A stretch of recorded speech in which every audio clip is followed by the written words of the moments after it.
Merci de nous faire une place chez vous. Bonsoir à toutes et à tous et bienvenue dans ce journal. Au sommaire, les tenanciers de bars, motels et nightclubs n'en peuvent plus.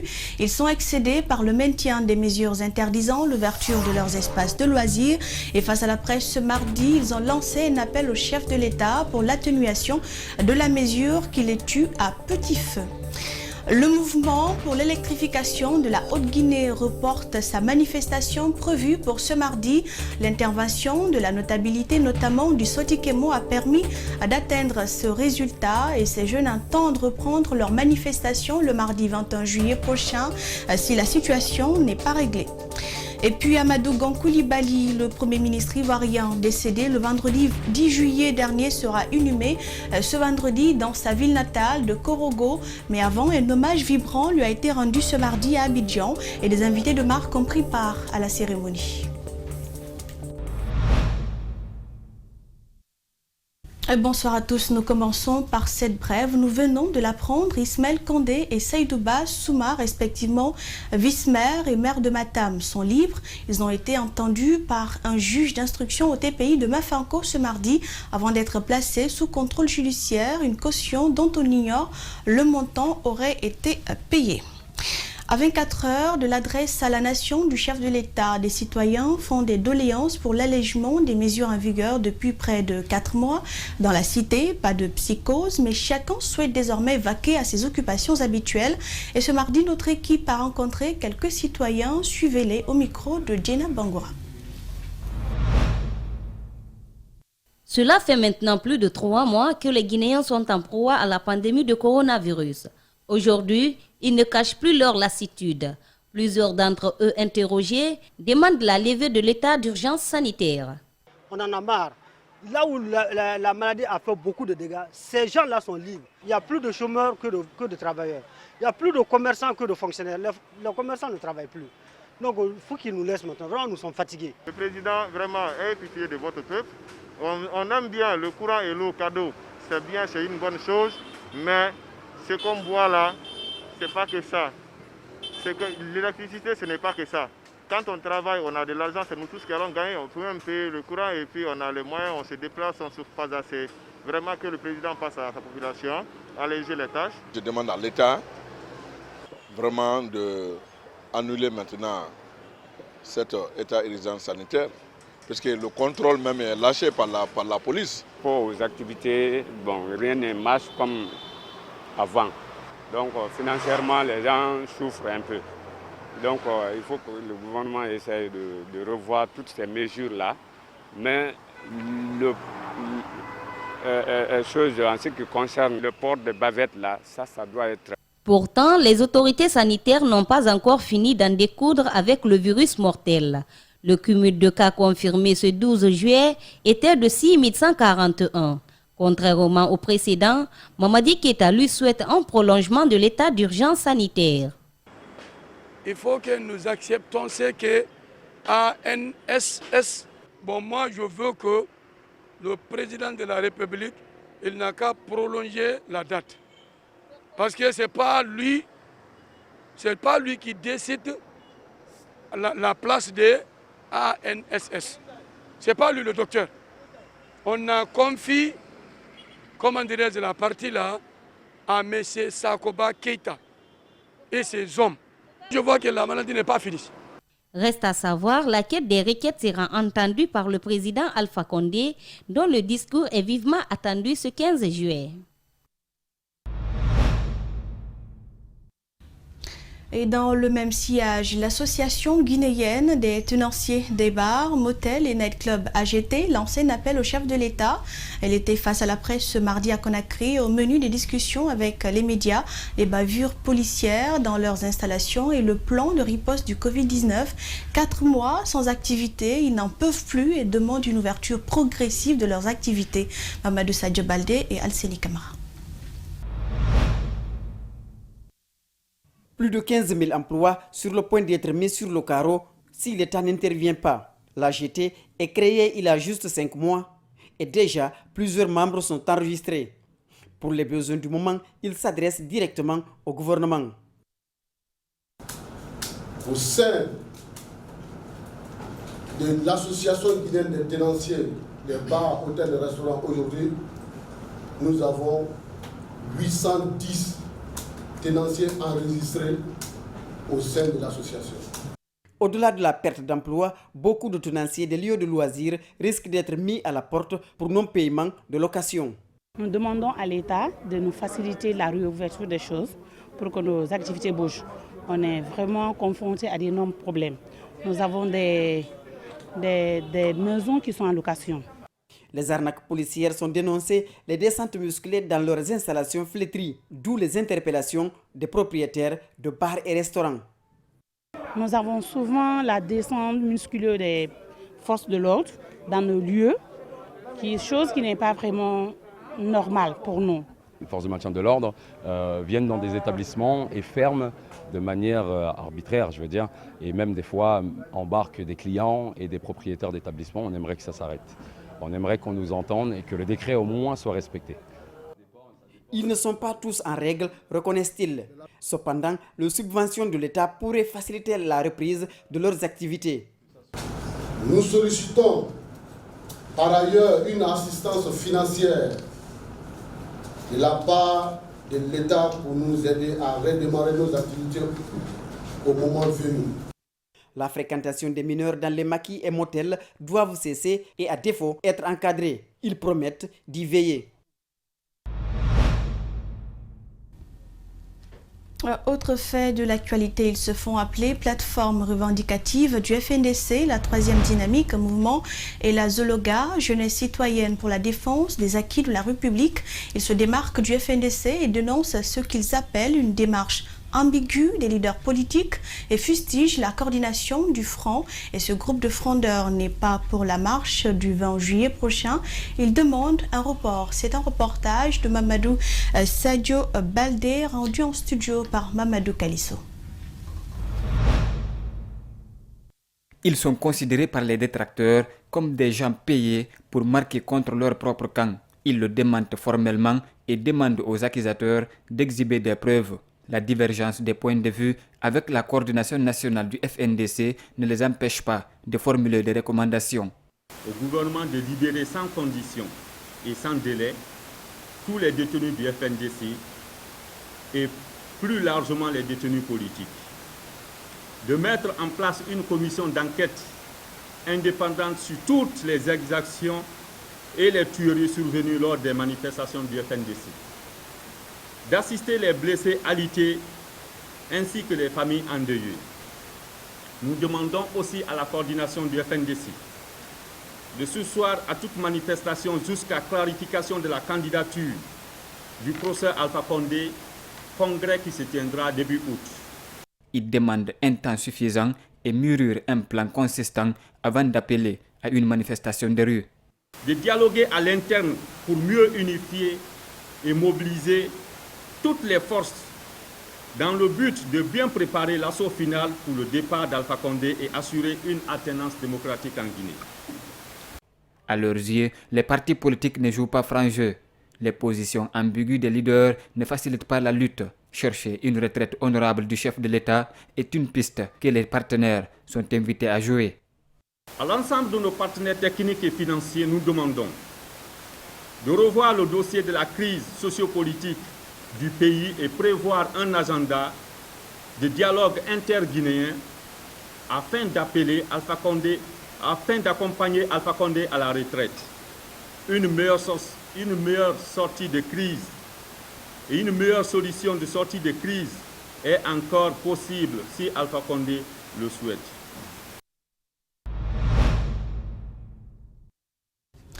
En bref, un groupe de jeunes était dans les rues de Sigiri ce mardi pour dénoncer le manque de courant dans les ménages.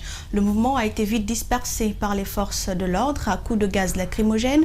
Des blessés ont été enregistrés ainsi que des arrestations. Initialement prévu pour ce mardi, le mouvement pour l'électrification de la Haute-Guinée a finalement reporté sa marche de protestation pour la construction d'un barrage hydroélectrique à la semaine prochaine. Et ces jeunes ont cédé à la demande commande de la notabilité et des émissaires venus pour la circonstance. Si rien n'est fait, ce groupe de jeunes entend reprendre ses manifestations le 21 juillet prochain. Mamoudou Kondé est le porte-parole du mouvement. Il est au micro d'Alpha Omar Koïta, notre correspondant régional. Suivez. On a tenu une rencontre hier à l'Assemblée générale à 16h avec les représentants des autres villes. On a suspendu la grève à la demande des patriarches et des autorités religieuses, avec la délégation qui est venue de Conakry qui a demandé à ce qu'ils fassent la médiation, qu'il soit un pont entre la jeunesse de la Haute-Guinée et le président de la République. Donc on leur a donné une semaine pour faire la médiation. Si nous ne sommes pas satisfaits d'ici là, le 28, on va battre le pavé encore. Et ça serait un mouvement régional. Le message que j'ai à lancer à l'endroit de la jeunesse, qu'ils aient confiance en nous comme ils l'ont toujours fait. On ne sera jamais intimidé. Dans une lutte de révolution, il n'y a pas de recul. On peut tuer un révolutionnaire, mais on ne va jamais tuer l'idée de révolution. Donc on ne lâchera jamais prise. On donne une semaine à la médiation. Si ça n'aboutit pas, le 28, on va battre encore le pavé. Qui reste concentré et être unis pour défendre l'idéal qu'on a déjà commencé. Le message qu'on lance à l'endroit du président de la République est d'entendre notre cri de cœur. Parce qu'il est temps pour lui de mieux faire. Sinon, c'est la première phase de notre lutte. Et si nous ne sommes pas satisfaits, on va entamer une seconde phase et elle sera plus pire. C'est-à-dire, ça serait un divorce total entre le président de la République et la jeunesse de la Haute-Guinée. Nous restons en Haute-Guinée après avoir passé 2 jours dans les locaux du commissariat central de police de Kankan. Le chroniqueur contesté de l'écriture Nko a été entendu et libéré ce lundi par les autorités administratives et religieuses. Et pendant ce temps, sa mosquée et sa voiture ont payé les frais de la colère d'un groupe de jeunes non identifiés qui a mis à sac la dite mosquée avant de s'attaquer à son véhicule. Alpha Omar Koïta, notre correspondant régional, était sur ses pas. Voici son compte-rendu. Interpellé et mis en garde à vue au commissariat central de police de Kankan le samedi à la demande du préfet Amaralamin Souma, l'imam et chroniqueur très contesté Nko a été entendu ce lundi au gouvernorat de Kankan par les autorités administratives et religieuses quant à sa motivation à prier et à faire prier en langue maninka. Dans sa déclaration, Namfo Ismaël Gabi a fait comprendre aux autorités que nous sommes dans un pays laïque où la liberté de culte est permise à chaque citoyen avant de s'interroger sur le pourquoi cet acharnement des religieux à l'endroit de sa personne. Après plus de 2 heures de débat, le gouverneur de Kankan a tout d'abord demandé la mise en liberté du prévenu avant d'ajouter. Les gens tendent à faire croire que c'est un conflit religieux, c'est pas ça. On va jusqu'à parler de laïcité, non, il ne s'agit pas de ça. Il n'y a pas 2 religions qui se cognent. Non, il s'agit d'une religion qui est attaquée par quelqu'un qui se croit être le plus grand religieux. Parce que quand il dit qu'il se suffit, quand il dit qu'il n'a pas besoin d'autorité, et quand il dit que lui, ce qu'il connaît, il le connaît, il faut qu'il fasse la promotion de ce qu'il connaît, mais tant mieux. Mais il faudrait alors qu'il reste dans le contexte de la réglementation officielle. Pour Sadou Keïta, cet acharnement n'est nullement contre Alpha Benko, ni contre les adeptes de cette écriture, mais plutôt, selon lui, contre un individu qui est en porte-à-faux avec la loi du pays. C'est une restriction de liberté.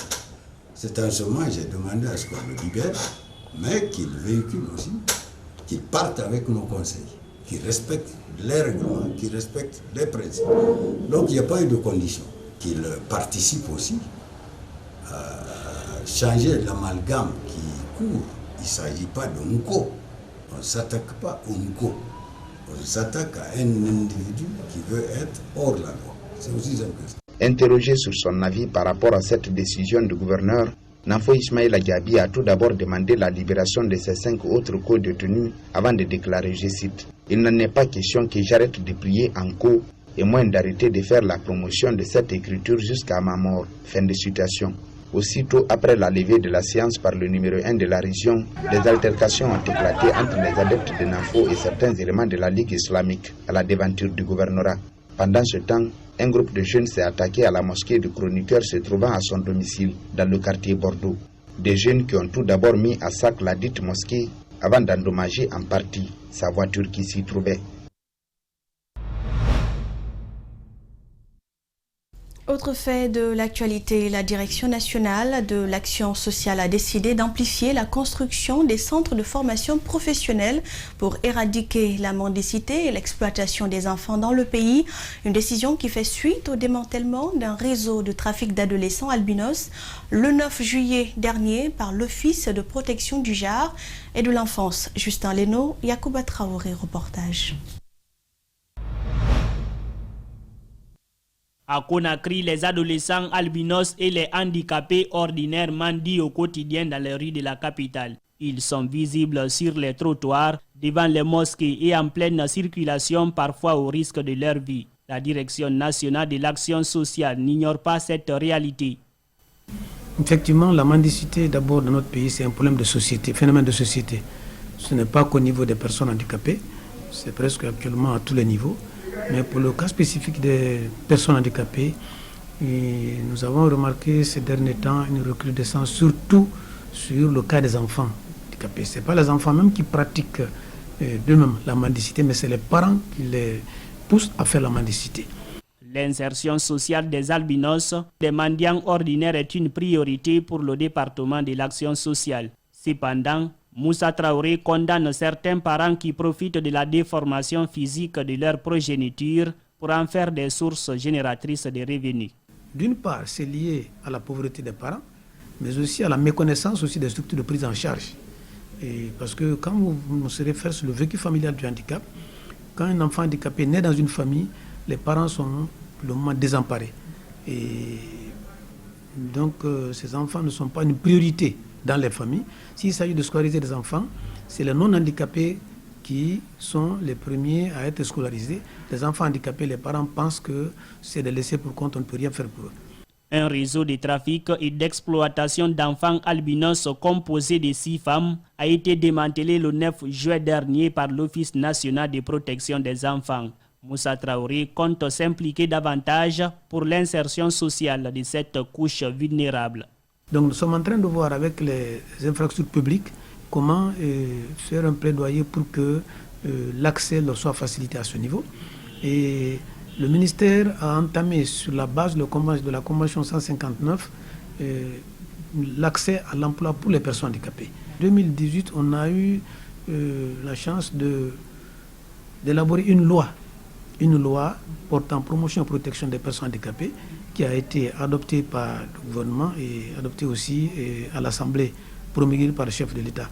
Donc nous sommes en train actuellement de faire les textes d'application de cette loi. Et c'est sur la base de ces textes d'application que nous pourrons mener les activités que nous avons en vue à l'endroit des personnes handicapées. Le 3 décembre de chaque année est consacré à la célébration de la Journée mondiale des personnes démunies. Un programme d'autonomisation et d'inclusion sociale de cette couche vulnérable est déjà engagé. Il va se solder par la construction des centres de formation professionnelle à Conakry et à l'intérieur du pays. La première session des auditions des candidats au concours social programme a eu lieu ce lundi et cette compétition initiée par le Salon des entrepreneurs de Guinée vise à soutenir les projets en cette période de Covid-19. Plus de 200 projets entrepreneuriaux ont été souscrits à ce concours. Le reportage de Mohamed Damaro Kamara et Aboubakar Din Kamara. Sur les 263 dossiers de candidature présélectionnés, seuls 53 ont été retenus. Donc 53 candidats qui ont été invités ce lundi à venir défendre devant les jurés leurs projets entrepreneuriaux. Le concours se tient sur 6 catégories, à savoir l'agrobusiness, la santé, l'éducation, le tourisme, le transport, la technologie, tous les projets à impact social, économique, environnemental et culturel. Donc l'objectif ici est d'appuyer les candidats retenus, les lauréats dans ces 2 secteurs, dans ces 6 catégories, et les appuyer pour la réalisation de leurs projets et ici la création de richesses, tout ce qui va concerner les impacts sociaux, économiques de ces projets dans l'écosystème entrepreneurial. Sékou Chérif Diallo est candidat et porteur d'un projet agricole qu'il compte réaliser sur un espace de 17 hectares. Pour lui, cette rencontre a une double importance. C'est une journée inoubliable et tant bien que quand on nous donne le temps, l'occasion de défendre ce que nous avons produit au niveau des partenaires, je crois que c'est très très alléchant Et de l'autre côté aussi, c'est une activité de rencontre, d'échange et d'élargissement du relationnel. Et je crois que c'est des activités qu'il faudrait vraiment pérenniser et qu'il faudrait accompagner pour le futur. Ce concours de l'entrepreneuriat social a été lancé à l'initiative de la Société financière internationale en collaboration avec le Salon des entrepreneurs de Guinée et l'Agence guinéenne pour la promotion de l'emploi afin d'envisager de nouvelles solutions susceptibles de changer positivement le quotidien des populations guinéennes, surtout en cette période de crise sanitaire.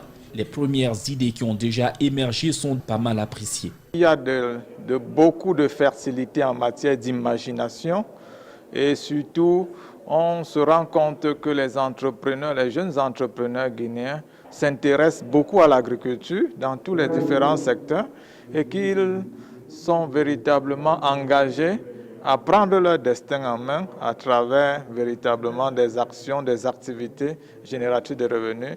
Donc au lieu d'être des employés, ils veulent véritablement être des chefs d'entreprise et je pense que c'est l'objectif visé par le Salon des entrepreneurs. Sur les 53 candidats, seuls 12 lauréats seront retenus à la fin du concours. Ils bénéficieront chacun $10 000 et seront suivis pendant 1 an par des coachs. En bref, la Côte d'Ivoire a rendu ce mardi un hommage national au Premier ministre et candidat à la présidentielle Amadou Gon Coulibaly, décédé le 8 juillet dernier d'une crise cardiaque à 61 ans lors d'une cérémonie au palais présidentiel d'Abidjan.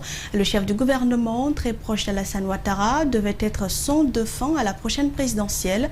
Il est décédé la semaine dernière, une cérémonie restreinte qui est restée à la hauteur de l'ancien Premier ministre en présence du président sénégalais Macky Sall et du ministre français des Affaires étrangères Jean-Yves Le Drian qui représentait Emmanuel Macron, le Premier ministre guinéen et plusieurs autres chefs d'État et chefs de gouvernement étaient présents et c'est vers 11h30 que sont arrivés le président de la République et la première dame Alassane et Dominique Ouattara.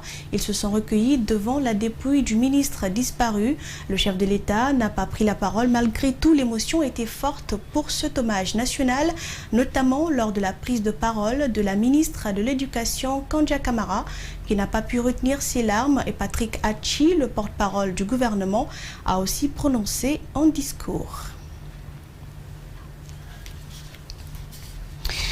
Je n'ai pas été arrêté, j'ai été kidnappé. C'est une tentative d'assassinat, dénonce Kaou Jim. Après sa libération, les autorités maliennes ont relâché plusieurs leaders de la contestation dans un apparent geste d'apaisement après les troubles sanglants qui ont agité la capitale Bamako. Suivez. Je n'ai pas été arrêté, j'ai été kidnappé. Et voyez-vous, mon domicile, ils sont venus ici, 23 heures passées, taper la porte, se sont déguisés comme faisant partie membre de la famille. Et ils sont rentrés, ils m'ont arraché de mon salon, presque nu, alors pour m'embarquer. Et 2 jours, je dormais dans les toilettes, insalible, sans nourriture, aucun contact, un isolement total avec le monde réel. Donc pour moi, c'était une tentative d'assassinat.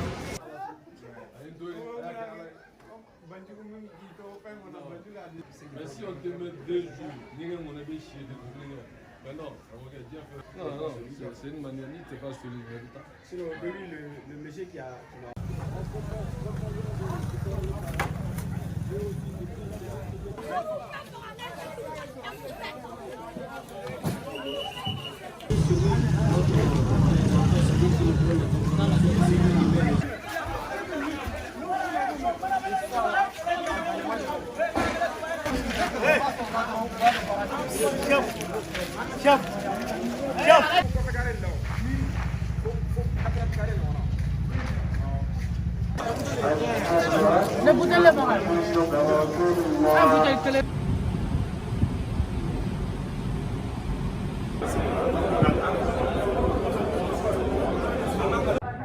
Le combat que nous menons, c'est pour restaurer la nation malienne.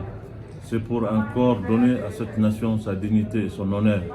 C'est pour faire en sorte que cette gouvernance catastrophique qui nous a amenés, conduit dans cette situation où le Mali est en train de s'abîmer sous nos yeux, ne soit pas une réalité, que ça soit un souvenir.